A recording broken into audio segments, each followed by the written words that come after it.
This is the cruelest money-making scheme in the history of China. Those trapped by it not only willingly hand over their money, they even thank the person who set the trap.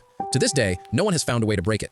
Once you grasp even a small part of this stratagem, making money becomes as easy as drinking water.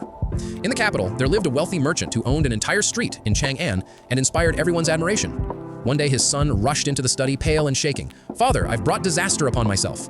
The merchant remained calm. He thought that with his wealth, any catastrophe could be handled. All he asked was that his son not start a business because the family fortune was enough for a lifetime of comfort.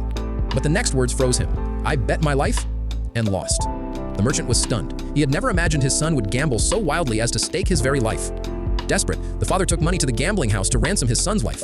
Strange as it was, the casino flatly refused. They declared that no amount of money could buy back that life. He then turned to the county magistrate for help, even willing to surrender his entire fortune. Strangely, the magistrate would not accept a single coin, yet agreed to mediate. The merchant was moved to tears with gratitude. 3 days later, the magistrate summoned the merchant and the casino's representatives to the court to resolve the matter. The gamblers were displeased but dared not defy the magistrate. Still, they imposed harsh terms. All the shops in Chang'an and the ancestral house must be handed over to exchange for the son's life. The merchant accepted, yet begged desperately to keep the ancestral home, otherwise his family would be left homeless and starving. When the casino's envoy hesitated, the magistrate spoke sternly. "They've already given you the whole street, don't ask for the moon." With that, the casino relented. To make matters official, the magistrate required both parties to sign a written agreement. The merchant thanked him once more, took his son home, and they lived humbly in a small shop. Every festival, the father sent his son with gifts to visit the magistrate because he believed the magistrate had saved his son's life.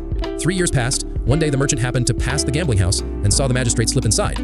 Curious, he followed, and what he overheard shattered him. It turned out that the magistrate had once sent people to entice the merchant's son into wagering his life, and the magistrate himself was the owner behind that same gambling house.